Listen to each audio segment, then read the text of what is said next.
अस्सलाम वालेकुम नाजरीन, मैं हूं इंजीनियर मोहम्मद यूसुफ और आज का हमारा टॉपिक नहायत ही अहमियत का हामिल है। पूरे मुल्क के अंदर तूफ़ानी बारिशों का सिलसिला जारी है, मानसून का सीज़न उरूज पर है और ऐसी कंडीशन के अंदर अपने सोलर सिस्टम को आपने किस तरह से महफूज रखना है और कौन कौन से सेफ्टी मेजर्स लेने हैं, इसके हवाले से हम आज बात करेंगे।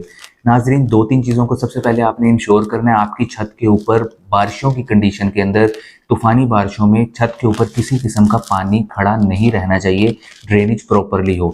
सेकेंडली, जो आपकी डीसी की केबल, सोलर सिस्टम्स की डीसी केबल जो पीवीसी पाइप्स लेकर इन्वर्टर तक या डिस्ट्रीब्यूशन बॉक्सेस तक आपके आ रहे हैं, उनकी एंट्री और एग्जिट पॉइंट्स को सिलिकॉन लगाकर प्रॉपरली सील कर दिया जाए, ताकि पानी उन कंड्यूट्स और पीवीसी पाइप्स के थ्रू आपके इन्वर्टर तक और डिस्ट्रीब्यूशन बॉक्स तक ना पहुंच पाए। यही वजह है कि वो पानी वहां तक पहुंच पाता है और आपके डिस्ट्रीब्यूशन बॉक्स के अंदर आग लगने के या फायर पकड़ने के चांसेस बहुत ज़्यादा बढ़ जाते हैं। सेकेंडली, अगर आपका सोलर सिस्टम ऐसी जगह पर छत के ऊपर इंस्टॉल है जिसके इर्द गिर्द पैरापेट यानी कि पर्दे नहीं है छत के ऊपर, तो आपने सोलर स्ट्रक्चर के ऊपर सिविल वर्क ज़रूर करवाना है, यानी कि फाउंडेशन ब्लॉक्स कंक्रीट के ज़रूर बनवाने हैं, ताकि हवा के प्रेशर के साथ आपके सोलर पैनल्स को किसी भी किस्म का खदशा ना हो और उनको उड़ने के या उनके डैमेज होने के चांसेस कम से कम हों।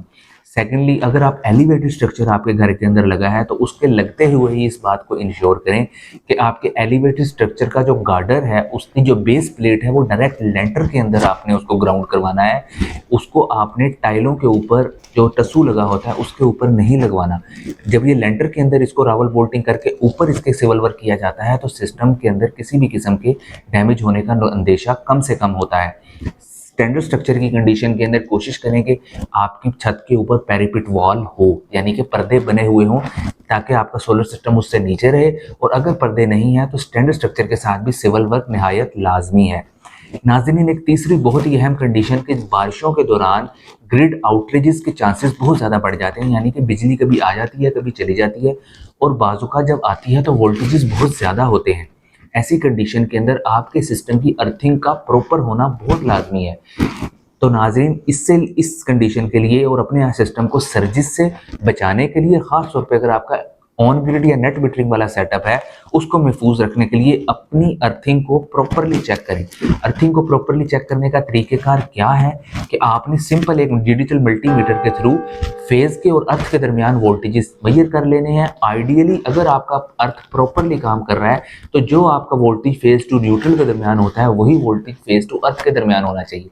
इस चीज़ को रीचेक करने के लिए या काउंटर चेक करने के लिए अर्थ और न्यूट्रल के दरमियान वोल्टेजेस भी आप चेक कर सकते हैं। अर्थ और न्यूट्रल के दरमियान वोल्टेजेस शुड बी जीरो।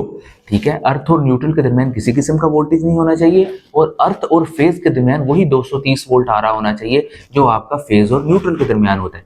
इस तरह से आप अपनी अर्थिंग को प्रॉपरली चेक कर सकते हैं। अपनी अर्थिंग को प्रॉपरली चेक करें और उसको मेक श्योर करें कि वो ऑपरेशनल हो और उसके अंदर ज़्यादा वोल्टेजेस ड्रॉप ना हो। ठीक है, ये बहुत ज़रूरी है आपके सिस्टम की हिफाजत के लिए। अदरवाइज़ आपके सिस्टम के अंदर सर्जिस की वजह से किसी ना किसी किस्म की बर्नआउट होने का चांसेस बढ़ जाता है और आपकी रिटर्न ऑन इन्वेस्टमेंट के चांसेस मज़ीद कम हो जाते हैं। इन चीज़ों को इंश्योर करें। मानसून का सीज़न चल रहा है, अपने आप को, अपने घर वालों को महफूज रखें, छत के ऊपर पानी ना खड़ा होने दें और अपनी इन्वेस्टमेंट की हिफाजत को यकीनी बनाएं। इसी तरह के कोई भी और अगर आपके क्वेश्चंस हैं तो वो जानने के लिए, उनके आंसर्स जानने के लिए कमेंट सेक्शन के अंदर कमेंट करें। हमारे पे चैनल को लाइक करें, सब्सक्राइब करें, शेयर करें और हमारे साथ जुड़े रहिए। Thank you so much.